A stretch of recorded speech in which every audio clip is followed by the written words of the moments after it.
All right, guys. Well, welcome back. This is the first episode in the studio. Seriously? Studio. Yes. Okay. Well, are you started or you're gonna? Oh, we've been started. Oh, we've started? Yeah, but like I'll cut it out a little bit. Okay. Yeah, because it's kind of weird if I just sit down and all right, guys, 3, 2, yeah, and then it's a lot of pressure. And it's a little tense, you know. For sure. Okay. But we don't curse on this? You can you say can whatever curse. you want. Really? Yeah. It's like not G-rated? No, I specifically have to tell YouTube it's not made for children. Yeah. Oh. Yeah. Okay. I mean, I can keep it clean or I can't. tell you some stories. Yeah, that some you might not, cuss words would definitely you might, slip and some yeah. stories. Okay. For sure. All right. Yeah, no, there's no filter or anything. Okay. So welcome back, guys. Another episode. First one in the studio. Hope everyone likes it. Woo! Woo! We got me, Brennan Klaus, with us, AJ Gorey, How we doing? and Lynn Barry. Peace. Peace. So, just the Wikipedia, which you gave the A-OK on. I gave the okay, but they do change Wikipedia. Constantly. Yeah, that's why I had to never make know sure. what someone's going to put Yeah. in there. So I had to make sure before. Okay. And I liked what you told me. Thank you. Yeah. So Lynn is an American former assistant executive director of USA Women's Basketball and former advisor to the WNBA. Lynn is also considered to be one of the most talented player in the College of William and Mary's women's basketball program history. Wow. So that's quite a credentials. I wrote that myself. Did you? You're the one that did the I put Wikipedia that profile. on Wikipedia. All right. No, I didn't even know I had a Wikipedia. Thank you for letting me know that. You're welcome. I like You never Googled yourself? I don't usually Google myself, no. Oh, I definitely have. You have? Oh, yeah. And what were your qualifications and credentials? There was no Wikipedia page. No. Nothing. No, there was my Facebook, Okay. my Instagram, and my Twitter. Okay. AJ, you got anything? No. I've No. Googled myself. I've never Wikipedia myself, though. Well, I Googled. I don't have a. I'm not cool enough. Yeah. I think- I'm not high enough up there. I think No. the College of William and Mary probably puts all their athletes on like a Wikipedia page. Okay. I would assume that that's part of their responsibility in the sports information department. Where is that college located? It is in Williamsburg, Virginia, Okay. and it's one of the oldest colleges in the country. Mm-hmm. Chartered in 1692, home of Thomas Jefferson, James Madison, James Monroe, lots of presidents. It served as like a hospital in the Civil War. I mean, it's steeped in history. Yeah. Yeah, so it's a cool place to go to school. And then I was also reading. You were a part of the first women's team in the college for basketball. Well, not the first team, the first one that was in the NCAA. So before the NCAA, women's basketball had their own association. It was called the AIAW. So that was just a whole women's league. And then the NCAA kind of took over the entire college sports. So I think 1981 or something like that was the first year that the NCAA included women's basketball. Oh, awesome. I didn't know that. Yeah.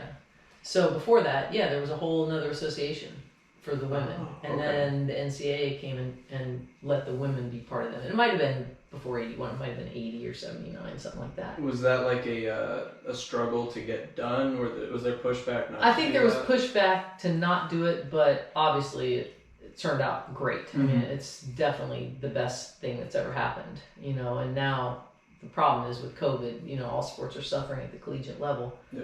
But definitely helped women's sports grow, for sure. And that was kind of around the time of Title IX and women getting more and more publicity and just having more opportunities in sports. Mm-hmm. So it was a nice time to go to school, but I think we were just kind of on the cutting edge of getting the notoriety. I think the girls that play basketball nowadays don't even realize that what went before them, because they just have always had a women's professional league. They've always had overseas to go to. They've always had big college crowds, that kind of thing. So I don't think a lot of them realized that there wasn't that. So were you like defunded, I guess you could say then? Since it wasn't... Does that make sense? Was it any less of a sport just because it wasn't in the NCAA at the time? No. There wasn't. I went to school on a scholarship, but it wasn't a full scholarship. Okay. So I really went to William & Mary just for the academics more than the athletics. But I knew I wanted to play basketball in college. I actually did basketball and track at William & Mary. And in high school, I did 4 sports: basketball, track, tennis, and softball. So when I went to college, just playing two was easy, you know, because you didn't have to do everything. So I really wanted to play basketball in college, but my parents wanted me to go to a great academic school, and William Mary's. What did you graduate? Like, what degree did you graduate? Kinesiology. I don't even know what that is. It's like the study of movement. You know, we did cadavers in the lab, a lot of biology. Okay. A lot of like physical education type things, but another level because you have the biology aspect of it and the kinesiology aspect of it. So it was great. I mean, it was I was very interested in it. You know, I knew I wanted to have a career in sports somehow, some way. And there wasn't any women's professional leagues at the time. So, you know, once you finished your collegiate career, you were pretty much done and you went into the workforce. Oh, that's crazy. Yeah, so. So what involvement did you have? So the WNBA was not around. Not around. But you were an advisor, so what involvement did you have with them? Yeah, so right after college, I went and worked at the NCAA. So I went to grad school at Kentucky.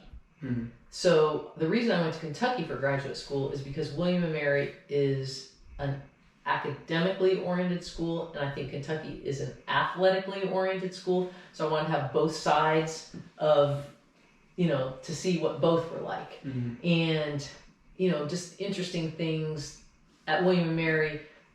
They just tell you, okay, here's your class list, go get your books, do all this kind of stuff. At Kentucky, we actually physically picked up the books for the athletes and took them and held their hand, and we take them to class, and you know, it's like, really? Oh yeah, they're all just there for the athletic part of it pretty much. That's crazy. So yeah, so it was a little different, but it was a great environment. I loved it there, and while I was there, a guy from the NCAA came to Kentucky just to talk to us about rules and regulations. And I said to him when he was there, I go, you know, it sounds like a pretty cool job. He goes, well, you know, when you get your master's, why don't you come apply? He said, we're looking for more women to get involved because, you know, the women had just joined the NCAA. So right after grad school, my first job was as an enforcement representative for the NCAA. It sounds kind of ominous. It was horrible. Representative? Yes, so our job was to find the people who are cheating in college athletics. And so here I was, this like 22-year-old, 23-year-old, fresh out of, you know, grad school going, oh, I love sports, da, da, da. And I'm like thrown into the NCAA bad side where people are cheating and, you know, giving athletes cars, and like I had to go look for a one-armed man one time. Like I had to hide behind bushes and look for a one-armed man at a car dealership because someone had said that one of the athletes had gotten a car at a dealership that had a one-armed man. So like That's that, awesome. I had to go to like the projects in Chicago and like go up the elevator that smelled like pee, and then I was looking for house number 106 or apartment number 106. Well, there's like no apartment numbers anywhere. So I'm asking people like, can you tell me where apartment? Like, you know what I mean? Like I'm looking out, my car is about to get stolen, my rental car, you know. So it was really interesting, but for me, like, so just not, like, it was just negative, you know? It just, like, I felt so bad all the time for the people that, and, like, we would gather all the information first, and then we'd go interview the coach, and it would be like you'd get down to the last question that he either had to lie or tell the truth. And, like, I would feel terrible. You know, like, so did you pay for that car for the athlete? And I know because I have the receipt in my pocket. I was gonna say that I you got have, right? from the one-armed man, you know, Yeah. like, and so they'll go, well, no, of course I did, you know, and I'm just like, I felt so horrible. I just felt like saying, no, please don't lie, you know, it'd be terrible. So anyway, I only did that for a year and a half, and it turns out I played tennis every day with a guy who was the head of championships, who was also on the board of directors for USA Basketball. Oh. So when a job at USA Basketball came open, he said, I think you'll be perfect for that job.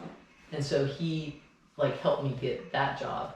So, I mean, lesson to everybody, you never know who you're playing tennis or pickleball or golf, or we used to play basketball at lunch, that kind of stuff. Do you play tennis now? I don't play, only pickleball. I like I used to pickleball. play a lot of tennis, but I have a bad knee, bad Achilles, bad shoulder, all from basketball. So it's like, I'm getting old now, so I can't. How do you feel about kids getting paid in college? Terrible. It's the worst thing ever. So you disagree with the NCAA allowing kids to get like agents and sponsorships, or are you just saying, I'll give you, instead of, Nike, I'll sponsor Zion, but Kentucky, stop paying people to come? Okay, so the problem is that you're getting paid because you're getting your education. I mean, your education is worth $60,000-$80,000 a year. Yeah.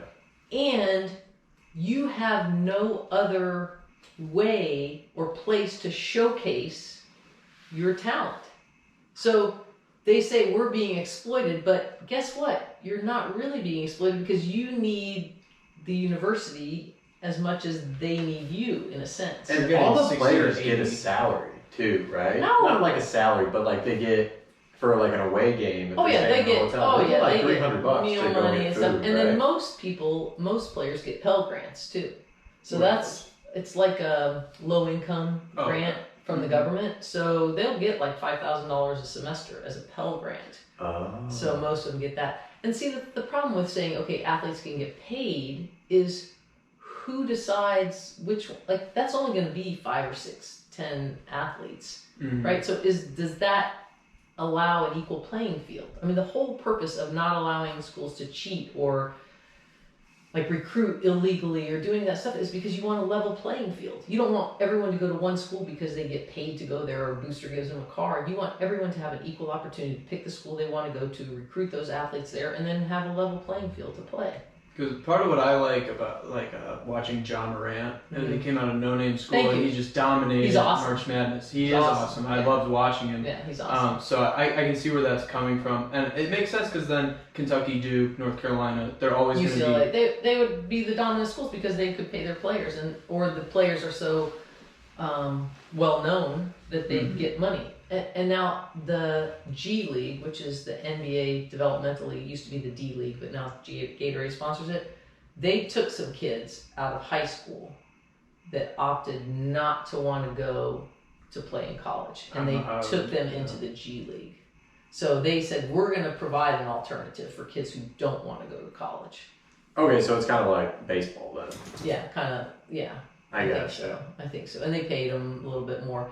But the whole rub there is there's players they took those kids out of high school to go to the G League, but they paid them more than all the players that were already in the G League of NBA experience who are better and all that kind of stuff. It was kind of funny because the agents of those players that went to high school said, we're really concerned about them going to the G League because they'll have to play against really good players. Well, guess what? Yes, you do. Yeah. It's competition. Yeah, it's men against boys. Coming out of high school, you're not going to be like a guy who's got 10 years NBA experience and now is just in the G League for a little while. So it's interesting. I mean, it's an interesting conundrum.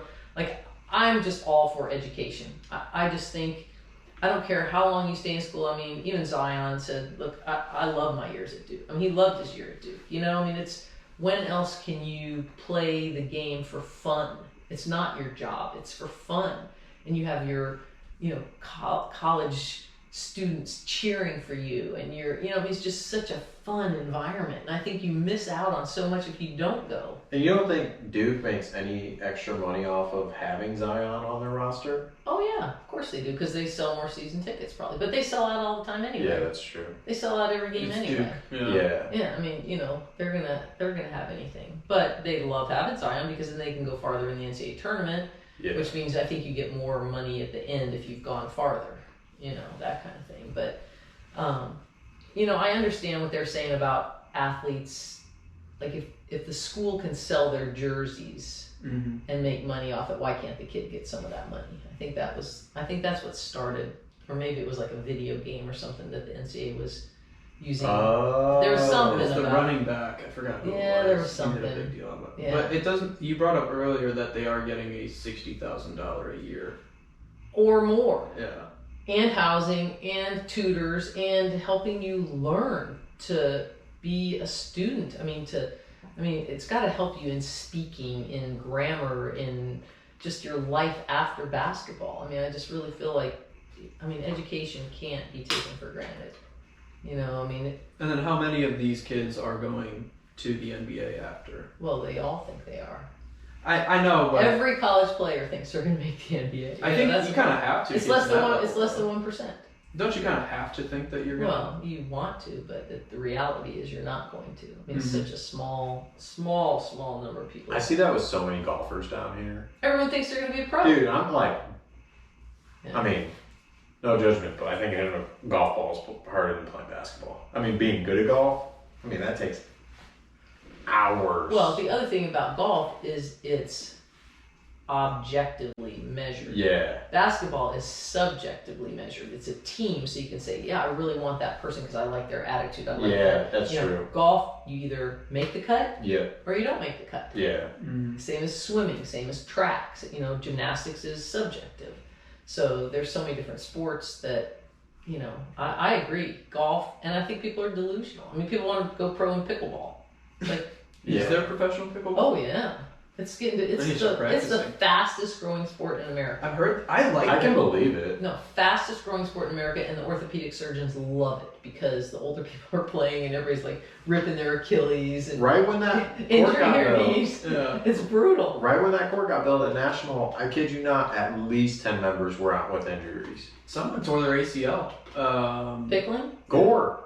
Oh yeah. Was his was Achilles. Oh, I gotcha. Yeah, his was Achilles. It's getting rough on the pickleball But field. still, dude, at least 10 members went down. down. No, I'm sure. Because as we get older, our things are more linear. You know, like we just jog or we do this. You know, and pickleball's so lateral and it's quick spurts and movements, and I mean, it's a fun game.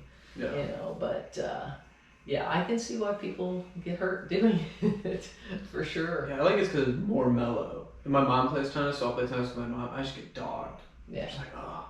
And then I look at my watch, like, it's only been 20 minutes, 10 minutes. Yeah. Pickleball is so much more, there's so much more laughing and joking and... Yeah, see, I can't take any sports serious anymore. Like, even if fun. I try to play in a golf tournament, You're over it. You're over it. Yeah, I'm like, man, I gotta play safe, I gotta focus, I gotta sit here and like that's really no think fun, about right? it. I can't play That's driver not off fun. the deck. Yeah, I want to see if I pull a shot off. Yeah. And if I pull it off, it'll be the coolest thing ever. Probably, I'm not probably gonna pull it off, but you know. You can have delusions of grandeur, though. Yeah. Why not? But the moment you do, it's so satisfying. I don't care if I shoot super low. I'd rather care if I can hit a driver off the deck onto the green. Yeah. That's more impressive. That's the best to me. when you throw the driver off the deck. And Yeah. there's little stingers. I played with the baseball player Ian Desmond the other day. Have you ever heard of him? Like he's, We're trying to get him on here. you should. He's a great guy, but like not a fabulous golfer, but a good golfer. But his hand-eye coordination, however you say it, is so amazing that one of the balls landed on the cart path. And it was just on the cart path, and we kept saying, well, you know, you could take it off, take a drop. He goes, no, I don't need to take a drop. We're like, you're going to wreck your club. I mean, he picked that thing so clean off of there, like with the 3-wood. It was incredible. Really? Because he has such confidence in his ability to strike exactly where, I mean, that ball's standing still. I mean, he's used to trying to hit one that's moving. So I was really impressed with that. Yeah, his son's a little stud golfer, too. Is he? Yeah, his son is super good. I've watched him play at the Ritz a couple times, and his son can hit a golf ball for sure. Yeah. Well, shout out to them. Maybe they'll come on your podcast. Hopefully. Come on, Ian. Yeah. So I was talking to Vince about it. Yeah. Hopefully Vince Vince will knows be it. on here, too. Vince, you would love having him. Oh my God. Yeah. He is a piece of work. He's a good guy. Really, really I've never really like sat down and really like talked to him. Because he's always seems so busy. Well, he's fat. He's like type A. Yeah. Like, I mean, if you don't play in under 3 hours, like he's pissed. Yeah. Like, you gotta like keep moving, play. But he's a really good guy. I think is helping Ian a lot with some philanthropy stuff and doing some stuff for kids and doing a foundation and that. Yeah, kind of you thing. used to tell me about that. Yeah, which I think is going to be awesome. So yeah. Do you do any foundations? I got not enough money for foundation. Sorry. When my husband played, he made $15,000 a year. He could make $15 million. What? Yeah. His first. Crazy. That's crazy. Yeah, his first. Yeah. So people might not know, but I'm married to Rick. Who's Rick? Yeah, Rick. Rick Barry. Never heard of him. Underhanded free throw guru. That's the guy? That guy. That guy. But yeah, no, his first contract literally was $15,000, and he had to make the team, and they wanted him to try to help sell season tickets. Where did you guys meet? So, interesting story. I was working with USA Basketball, which we kind of said that after I went to the NCAA, I went to work at USA Basketball because I played tennis with that guy. So I was in charge of all the women's programs for the United States. So anytime the Olympics, Pan Am's, World Championships, any kind of team where you saw women with USA on their chest, I was in charge of them. That's cool. So back in the 80s, Ted Turner from TBS, he's married to Jane Fonda, he set up this thing where Russia would play the United States, and the United States would go to Russia one year, and then the Russians would come back to the United States. And the first year that it was done was 1986. So we were sending a delegation of all different sports to go to, it was the Soviet Union at the time, so it wasn't Russia, it was the Soviet Union, to go to the Soviet Union to play in like an Olympic type event. So there was... It's like Miracle on Ice type of deal. Yeah, kind of thing. With, they had hockey, they had basketball, they had, track, everything. So anyway, Rick, Bill Russell, and Ann Myers, who's a fabulous women's basketball player, were the broadcast crew for Turner. And I was with the USA basketball team as the chief of mission, taking them over to Moscow.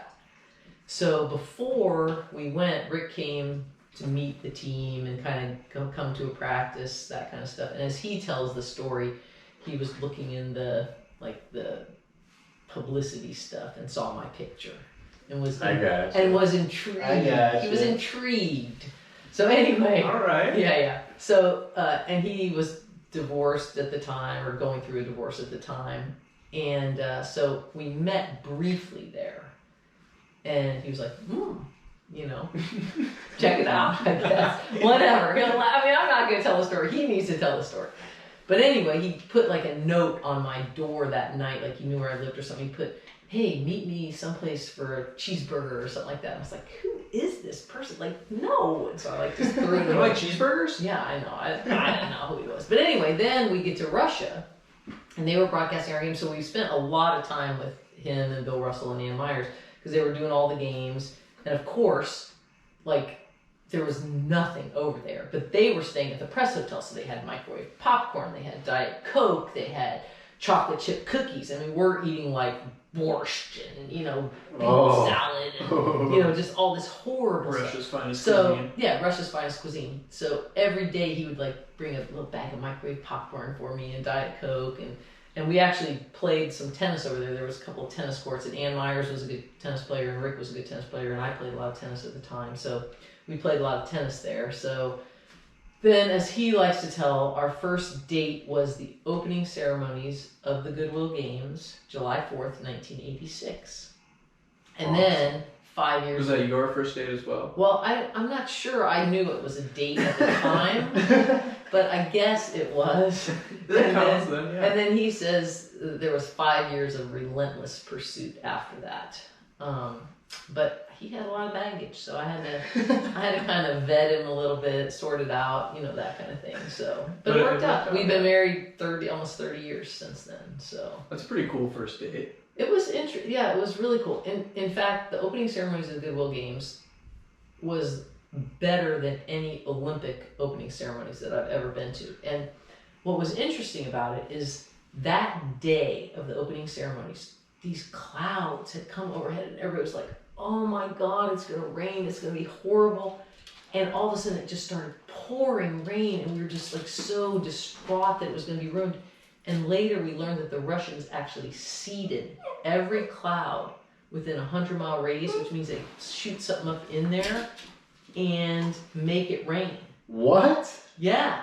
So they made it rain in every cloud so that they wouldn't rain for opening ceremonies. So I didn't know you could do that. No, not The at all. Russians are on something. They can control elections and the weather. I got a theory about communists. You do. What is So, China obviously does not like China. us. China. it? China. And where that virus came from. I just found out that we don't let them on the International Space Station. So maybe they just have a grudge that they're not allowed to be on the International Space Station. I did not know that So they maybe- could not go on the space station. There's Japanese people, Yeah, but not China. Russians. So maybe it's just the Chinese. The reason they don't like us is because we're not.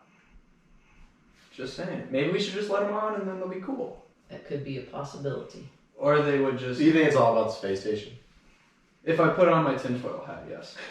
Did you see the launch the other day of the SpaceX? I love Elon, yeah. Oh my god. It was It's so we could cool. see it out our back door and you could see the launch go. Really? Yeah. I try to look almost every time. Amazing. I never find No, it. that was the launch. So we saw the launch and then I've only seen the space station go over one time. But it was incredible. I mean, what he's doing is just Oh, no. what SpaceX is doing is just mind blowing. It's fabulous. Reusable rock. That's insane. Yeah, I just crazy. watched that series on Netflix, Challenger. Have you seen it about the Challenger space shuttle disaster thing? But what's cool about it is in my neighborhood in Colorado Springs, one of the guys that I play golf with, his wife, was an astronaut in that thing. What? And he was on the command center microphone, like doing the countdown and all that stuff the day that Challenger blew up. And then he went out on the next space shuttle that they had after that. He went on. Was it. that the one where it went up and then and blew up? exploded? Yeah, it was horrible, Bad. tragic. Yeah. But I mean, it's a cool series. And it had a lot of people on it too, right? Well, it had 8 people? 8, yeah. But the thing was that Krista McAuliffe, the first teacher, the first person in space that was not going to be an astronaut, was going up, and that was what the tragedy. Yeah. I mean, it was tragic that anybody would lose their lives, but anyway, my neighbor from Colorado Springs is like in that Netflix series, like That's he's great. getting interviewed and all that kind of stuff. Really? Yeah, it's really cool. It's And really cool. I don't know, I might be wrong, but that space shuttle that went, halfway around the world? Dude, it like went up into space and then came back down within 10 minutes. Which one? Or like One of the SpaceX 15 ones? minutes, yeah. Oh yeah, well they were just testing it, weren't they? Yeah, but that's still crazy that it only Yeah. took 15 minutes to get up into space and then boom, right back down. Yeah, it's. Where we'll be in 20 years? Do you think we're going to colonize Mars? I do not think we are. What about the moon? I think we'll go to the moon again at some point. Set up some bases or whatever they want to do. I think we will, but we gotta get this coronavirus under control first. I think that's step one. You think a pandemic takes priority over people on the moon? I think a freaking pandemic, unfortunately, is taking priority over everything. Oh my god, I'm so over this. I'm so ready for it to be done. Lynn's first day back at National. Well, I'm gonna wake up. I'm gonna go to the gym. I'm gonna come right around here about 3 o'clock, go play some golf, and then I'm gonna go home. And that's what I'm focusing on. That's what I'm gonna be doing. Is that what I said? Yeah, you're right. I'm gonna stay right in my nice little bubble. No. And we're just gonna We call it staying on campus. staying on campus. I just stay on campus at Lakewood National. They have everything I need right there. I mean, I can play pickleball, I can work out, they've got a swimming pool, I can play golf, I can hit balls, I can eat at the tiki bar. I got Is it nice? I mean, I'm guessing your place in Colorado isn't anything like that. Or is it just in a normal neighborhood where there's No, my place in Colorado is just a normal neighborhood, but it's a house. You know, I live in a condo at Lakewood National. But where I live in Colorado, it's up kind of on a mountain side, in a subdivision, of course. Yeah. But like, there's a lot of nature. For example, we can't put our garbage out the night before because bears come and will get in our garbage cans. And I literally went out one time, out my front door, walked onto my front porch, and a bear was sitting right there. And I just went, ugh. Yeah, but Ugh. there's no like big amenity center Oh, in gosh. your neighborhood. No. That's what I'm trying to get at. No, and is I like, can walk. That's why I like, I just call the golf shop and say, I'm on number 1, I'm going Yeah. off. You know, like I got 5-minute walk up there. I got the amenities center. I mean, it's a freaking 6-month vacation for us, literally. Like You stay 6 months? 6 months and 1 day in Florida, so we can be Florida residents. Mm-hmm. But I grew up here. I grew up in Florida. Oh, okay. So yeah, my parents are still in St. Petersburg. Are they? I went to Lakewood High School. Oh, wow. Lakewood High School, St. Petersburg, Florida. Yep. Where do they live in St. Pete? They live out on Paso Grove Beach. Oh, okay. Yeah. I gotcha. So you know where the Don Cesar is, the big pink hotel. Yep. My mom lives up in St. Pete. Oh, She yeah. absolutely loves it. Oh, She's my like gosh. almost right downtown. Oh no, it's totally awesome. Yeah. Yeah. So it's nice for us to be back here, and I'm close to my parents, so I get to see them. Once a week, I try to go in and go to church with them and see them on the weekends. And then we spend the summers in Colorado, which is fabulous because no bugs, no humidity, and it's cool. I mean, I keep a comforter on our bed all year round. We don't have air conditioning at our house. We just open the windows. Yeah. I told AJ that's the only other place I would No, want to it's- go. Oh my god, I It want is to go live in so Colorado. amazing. Like it's 75, 80 during the day, but no humidity, 12% humidity. And then at night it's down 40s and 50s. And so you just open your windows. I mean, it's so beautiful. And then when it starts snowing and getting really cold and miserable, we come here Yeah. and it's beautiful. But it doesn't, I might be way off, but it doesn't like, it's not like Illinois where it's. Illinois is humid, isn't it? No, but I meant, because my buddy goes to Colorado State, Okay, CSU. so in Boulder, right? Mhm. But, No. Boulder is University of Colorado. okay, so, Colorado State is in Fort Collins. okay, I gotcha. Yeah, Fort Collins, yeah, I knew Fort that. Collins. But midway through December, they'll still hit like 60s. Oh, January you can play golf. February you can play golf. But people don't realize the ground is completely frozen. So like you can't put a tee in the ground, so they have these little donut things that you just lay on the ground and put your ball on it and you tee off on a little donut. I See didn't people, know yeah, this. I know. That's crazy. Or some people like take their tees and break them and then like shave a little off and just have a little tiny tee that they put in the ground. Okay. So it's frozen. And like the lakes are all frozen in the middle of the winter too. So like one time I kind of hit the ball off the tee poorly and it went all the way across the lake and up onto the other green I've done like that. 5 holes away or yeah, something. You know? I've done that in Yeah. Chicago. I was thinking, what if I would have got a hole in one That would've on been the pretty wrong hole? Like would it still count? Seriously, like I think that's up to you to decide. but I would if still find that pretty I was impressive. teeing I would off, count it. if I was teeing off on 12, but I got a hole in one on 17, how would that be? Who said you gotta play the holes in Well, and here's another one. So a lot of times because they can't cut the holes on the green, they put 3 holes out. And then they just put a flag in the one that you're supposed to play that day. Yeah, that But makes I've sense. got a hole in one of the other holes that didn't have the flag in Oh. it. So is that a hole in one?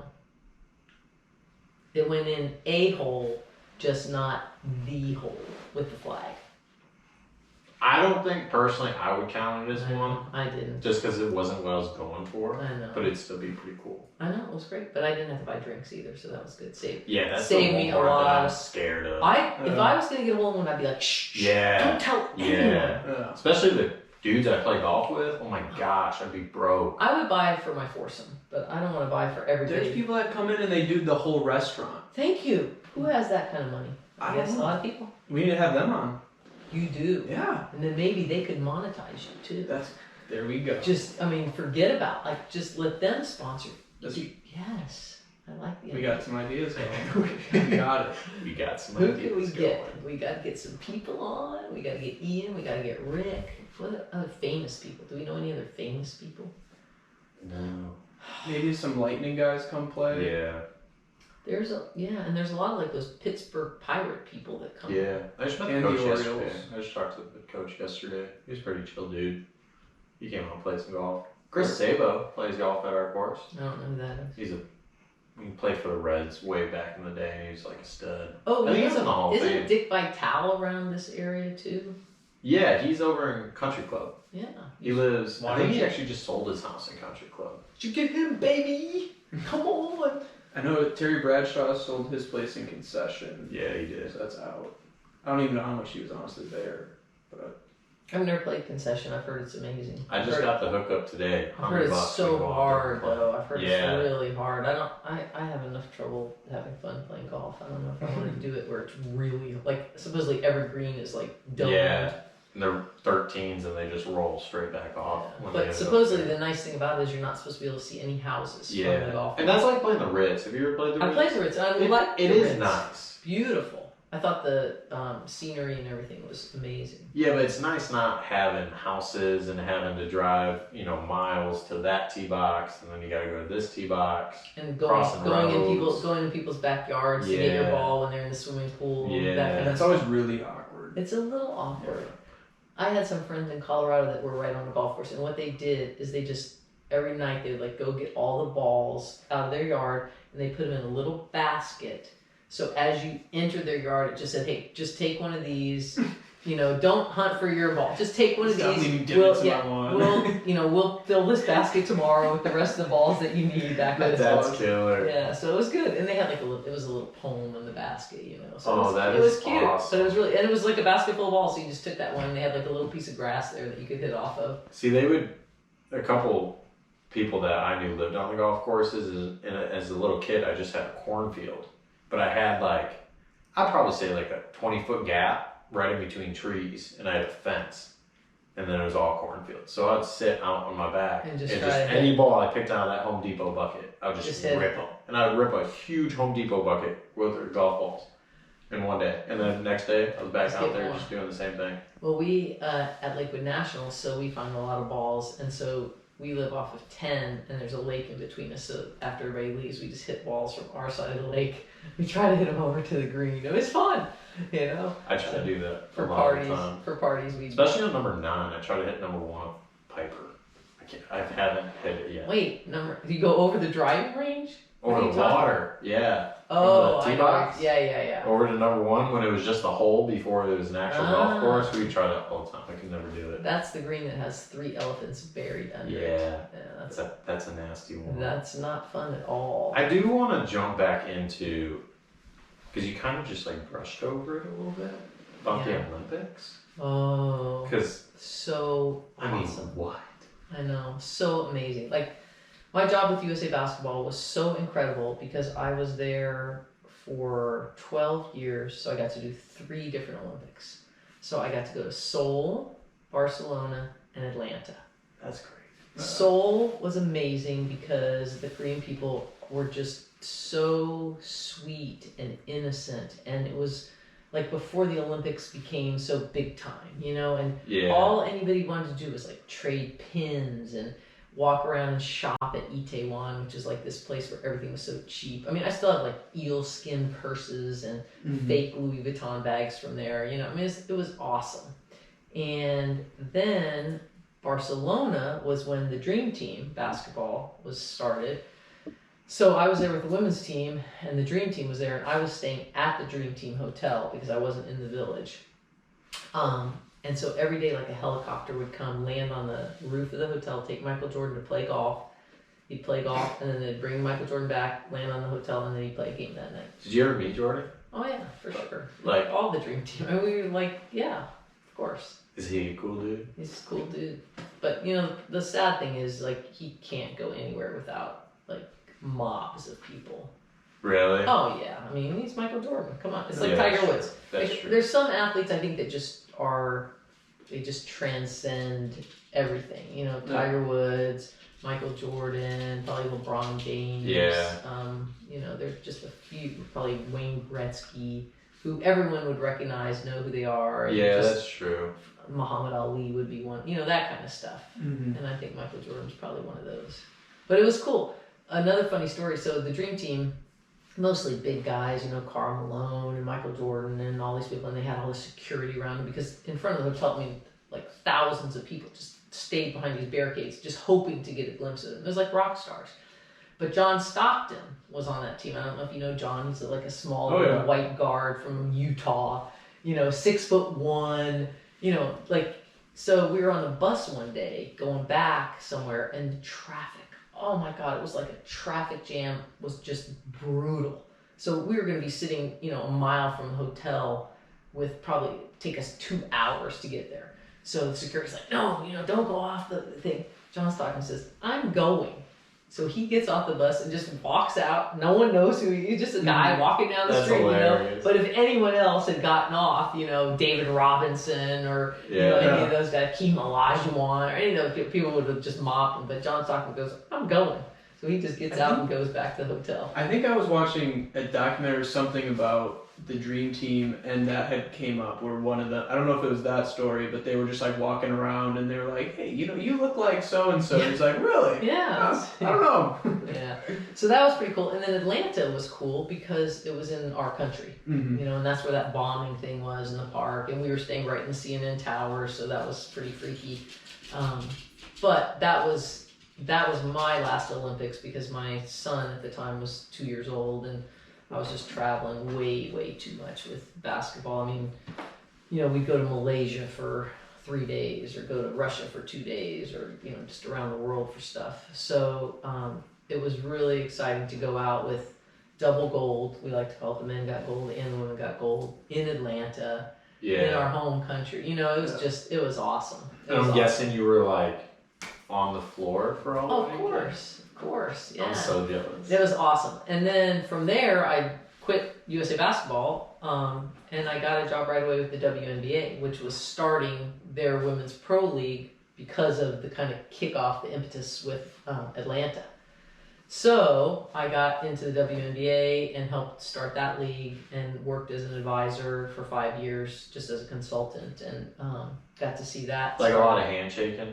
Well, just helping advise some of the general managers and the coaches. I ran a lot of camps, like I ran the draft camp where kids come in to practice and play, and I ran a thing called the veterans camp where we took players who were already on the teams, but we wanted them to be better to make the product better. And so, it was fun. It was really great. I was so fortunate that I got to do my passion, which is sports, women's sports and athletics, and I did that for 5 years, and the WNBA is still in existence today. It's the longest running, women's league that's ever happened. Oh, really? Yeah. And you're helping coach Well, a team? I don't coach any teams because I can't deal with parents. So I do a lot of teaching basketball in the summer to kids, and I do clinics. Okay. So camps and clinics, I do private lessons for basketball. Just love to work with kids on the game and learning the fundamentals of the game. And you could go to a camp and have 500 kids there, and they'll never tell you that your elbow's out 5 degrees on your shot. Yeah. But if you take a private lesson, it's like taking a private golf lesson. Yeah. You can say, look, you need to turn your shoulder, you need to get your elbow under the ball. So I do a lot of private lessons. And then this summer, my son was home, and so he taught with me and was on the other side of the court when I was teaching. He had his own lessons, and I could hear him say the things that I had said for so many years while he was listening. I said, oh, he does listen. Yeah. Like he did pay attention to me. I have to do that. Like when it comes to my golf game, with how I become a better teacher is I often just get lessons so I can so you learn listen more. and learn how to do Yeah, it. for sure. Well, and drills and things. Yeah, it's that always you can say. like the other day I was standing out in the range and I was like, Mike, my ball flight is just way too high, dude. I'm not compressing the ball. Like, I need you to take a look at me. So he walks out there. I'm out there hitting. He stands behind me for, like 6 or 8 balls. I'm like, man, is he going to say anything to that? Because I'm not hitting it like great. Right. It's not going where I want to. And he's like, all right, dude, just lift your right heel off the ground. That's all I want you to do. That's it. Don't think about anything else. Just lift your right heel off the ground. I was like, okay. Straight darts. You mean after you're hitting, lift it up? The whole entire time. The whole entire time. So now I play golf with your my right heel off the ground. Because you were doing what? It makes my hip fall back, so therefore I get flatter because I'm rotating this way around my body when I need to be going upwards, and I'm just getting too flat. Yeah, and I just wasn't. My attack angle down at the ball. I mean, it was steep, but it wasn't steep enough to compress the ball, and then I gained like 10 yards. I was like, damn, dude, I've been struggling with this for like 5 months. Yeah. And all he tells me to do is come up and lift my heel off the ground. Perfect. Right? And then when I... And did he say that'll be $100? No. Okay. He should have. Freebie, man. For real. God, No, he's a good guy. He is a good guy. But it just frustrates me that, like, because he has a lot of knowledge. And, like, that's what I was saying about you, too. And we kind of all mess around in saying it. And I think I've told you this before, but there's very few people that I'm like, worried what you're gonna say. Like at the course, when you come in and you say something to us, like we're like, oh crap, like damn it, matters. Like, this is a problem, or like, yeah, this should probably be fixed. Because or I don't like, bitch about a lot of things. No, it's just you're smarter than everybody. Like, no one's gonna question you. It's not coming in. Why are the greens bumpy after they just aerated it? No, it's just like we all know that you're smart. You're so smart that you wouldn't bring something up that If it wasn't. yeah. Right. Like, I would never question. Like, did you know I built a bridge on 12? Did you know that? No. So if you play 10, 11, and 12 on Commander, Yep. at the end of that lake, there's a ditch to get off to go over to the condos. So because of daylight savings time being off now, sometimes you can play 9 holes, but still get in 3 more holes. But the problem was, if the ditch was full of water, you couldn't get off the course, and it's dark by that time. Oh, the bank. It's like, yeah, but it's a ditch over there. Yeah, where the gator lays all the Yes, time. yes. So anyway, I sent an email to Jamie, and I said, if it doesn't cost Lennar anything, do you mind if I put a little bridge? So I dumpster dived some pavers and some cement blocks and some boards, and now we have a beautiful Why have I never seen this before? bridge at 12. And then, do you remember on Piper how there's no yardage on any of the... Sprinkler heads. Yeah, do you know who wrote on the sprinkler heads with silver Sharpie? I didn't even notice it. You didn't know, huh? Because I don't look down because I know there's no yardages on it. And On every hole? I tend to try to solve problems that aren't being solved properly. You did that on every hole. I did it last year. It's worn off now, so I'm going to have to start back. But here's what I told Todd. I'm like, how much would it cost? So I'm going to do a GoFundMe campaign. You tell me how much it costs. I'm going to do a freaking GoFundMe campaign because it's chintz that we don't have markers on the sprinkler heads on Piper. Yeah. See, I'm getting in trouble for saying that. See, I had to place all the sprinkler heads. You did? Okay, so let's make Not that like project. place them, but as Piper was being built, Yeah. I had my radio and Mike's radio, and Mike and I would go out there all day long. Like, I wouldn't be scheduled to work. I would Because just you be had scheduled with him, and I would have to go out there, and I would have to mark where every sprinkler was going to go. Okay, so It do was you know terrible. the yardages No. to the center of the green? I couldn't tell you anymore. Okay, because this is But at one point I did. this is our next project. We are going to get those. How can you have a golf course without the sprinkler heads being Yeah, marked? it is Come on. pretty bad. That's that. You I gotta admit. have that. You got to have that.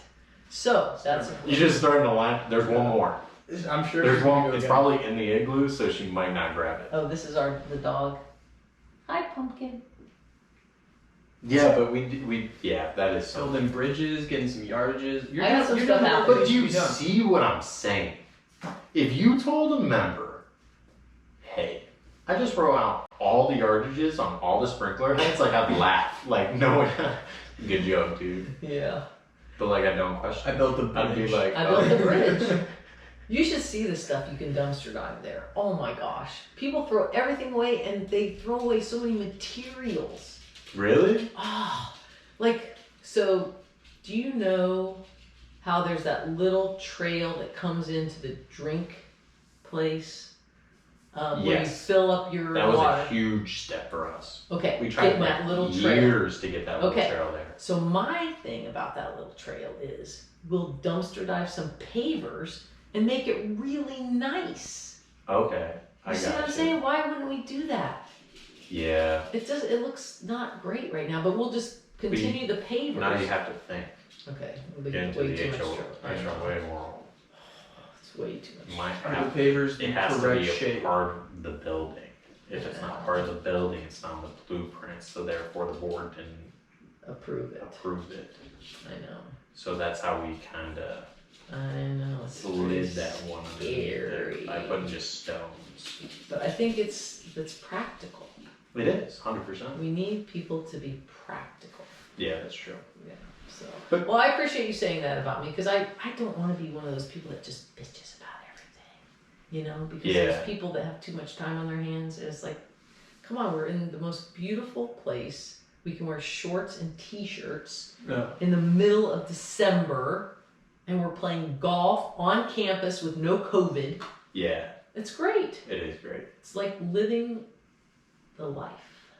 I went back to Illinois for Thanksgiving outside of Chicago, Mm-hmm. and it's a different world. It's always a different world when I go back, so it's great. You don't see the sun, but even with all the COVID stuff, Chicago's dreary anyway. everybody was just like tense and like it was not anything like the vibe you would get down here in Florida. No, I think we're very fortunate, but I still think we need to be careful. I mean, you Yeah, just of have to course. be careful. You have to wear your mask when you're out. But we have another toy. What do we have now? She got the whole igloo now. Oh, you have a spoiled dog. It's her grandmother. No, her grandmother Her spoils her. grandmother spoils her. She has no Your grandmother has no The grandchildren. igloo doesn't squeak, so you can throw that back on the ground. There you go. All right, so have we solved all the problems of the world yet? Have you learned everything you need to know? I mean, I'm pretty boring actually. No, you just, No, we're in charge of I like the Olympics. I like activity. I like to do stuff. Helped create the WNBA. No, just little things. Just like that. Just So you only have one son? We have one son. I have 5 stepchildren. Okay. Scooter, John, Brent, Drew, Shannon, and so our son, Rick, and my son together is Canyon, and he played at he played at Charleston, College of Charleston, and then he got a master's degree at the University of Florida and played there basketball 1 year. And now he is on track to be on the Olympic qualification tournament for 3-on-3 basketball. So 3-on-3 is actually going to be an Olympic sport this year. What? I didn't know So, that. I didn't know that. It's first time ever. 3-on-3 basketball. It's a whole big new thing worldwide. And he's on the United States 3-on-3 Olympic qualification tournament team. Is it half court? Half court. Outside. What? It's like blacktop. It's like beach top. It's like beach volleyball kind of thing, like that crowd, that vibe, Oh, like that's so cool. everybody's drinking beer, sitting out there, getting sun. That's so cool. Yeah, it's very fun. I got so 2 years ago, this used to be in my bedroom. So I had the TV right here, and I'm sitting in bed. This room right here? Yeah. So you guys were room dogs? Yeah, until 3-4 months ago. Okay. Yeah. I like And so I'm watching ESPN, it's just something on, and I see someone do the granny style. And that kind of like, it just sparks your interest. And I look, and then it was Canyon, and I was like, there's no way. Because I knew who his dad was, who his mom was, and then I look and I see his face, and I'm like, that's Canyon. Shoots the second one, and I didn't even know he was playing summer ball. And I think it was for the Timberwolves. Yeah, he plays on their G League team. And then I was like, I literally saw this man like 3-4 months ago. I know. And I was walking around. It was just crazy because I saw the granny style. I was like, there's no way. Yeah, Do no. you shoot your free throws that way? I do not. But Canyon has shot his underhanded throughout his college career, and he can shoot about 90% now. But I think he's one of the last ones that's probably going to do it, But he's a really good free throw shooter and a really good basketball player too. So we'll see what happens. See if he can make that Olympic squad. I mean, that would be amazing. That'd be really cool. Yeah, That'd be so cool. You could probably get him on the podcast. we're gonna have to try now. I mean, he's he's a nuclear engineer, masters. He plays a guitar. He does magic tricks. He's kiteboards. He can tell us about nuclear fusion Yes. while doing a magic trick. Oh no, riding a bongo board. He rides a one. I see that, Yeah. No, he's pretty cool. You would enjoy having him on your I don't podcast. think I don't know Next where time I I see made him. the wrong turn in my life, but I'd never be smart enough to do that. He's anything really like that. smart. He was physics undergrad, straight. He never got a B. I mean, straight A's, and That was is just an athlete. like you were saying earlier that get as much education as you can, Yeah. and like for me, that just was gonna hurt me. I felt like to get education yes, because you didn't enjoy it. I didn't enjoy it at all, and I was never good at it. Like never good at Because you it. didn't apply yourself, or you don't feel like you had a good enough brain. Good enough brain. Really? Oh my gosh. Your parents are probably not When- happy to hear that because that's. a Oh, my mom reflection will on- admit it. Oh, she I will. mean, she agreed with me. She's like, Maybe you better leave school. yeah, I never went to college. We so like that mediocrity in you. yeah, but I don't know. You Like didn't I would like it. sit down at a table and I could do my homework and whatever. Boom, the test hits my desk, gone. And see, I don't have a problem with people not going to college, but I feel like they need to have some career or be productive in some way, It's- which you have been. Yeah, so like that's Yeah. what my mom said. Yeah, She's like, like, all right, get a if you're not going to trade, college, do something. yeah, you're You gonna gotta do start something. working. And Yeah. she saw where kind of golf was taking me, and I Right. feel like that's why she was comfortable with me making 'cause my she own knew. decision, Right.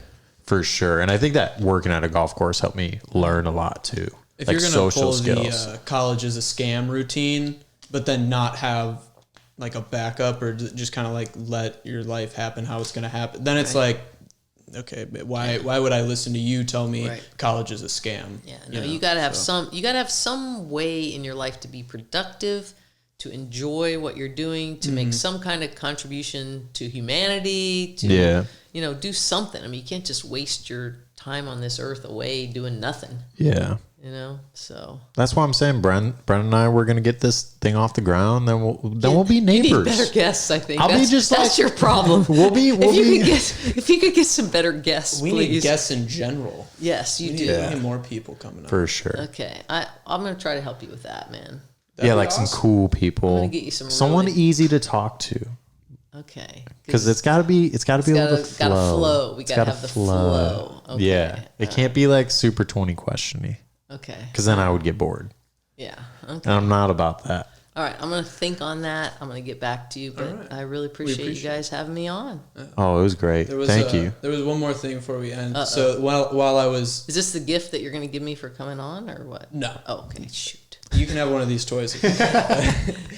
So I was just kind of like looking up your past on Google and all that, and I saw a Tampa Bay Times article, and it was talking about you, Rick, and Canyon. And there was this one part that Canyon said, and because they were talking about the underhand free throws, and he was like, "There's NBA players willing to shoot 50 to 55%." ... Ridiculous. My son said that. Yeah. I was like, yeah. "Oh, get him!" Oh no, he's been raised that way though. Like Yeah. Rick thinks like if you're not an 80% free throw shooter, you suck. Yeah. And Canyon, he has some of the funniest stories of like shooting underhanded free throws in high school. Like the first time he shot him or something like that, like he was running down the court and the ref actually ran next to him and goes, "Who do you think you are, Rick Barry?" And he goes, "Well, no, but he's my dad. He's sitting right up there." The guy's like, "What? Really?" Ask your dad if I can get a picture. and then another one. This was even funnier. So he's making he made like 8 in a row or something. And then he missed one, and the crowd starts chanting, "You're adopted. You're adopted." It was awesome. It was so funny. Like he missed a free throw. He's adopted. That's crazy. Yeah, it The was Rowdies great. do have some good ones. Yeah, they got some good ones.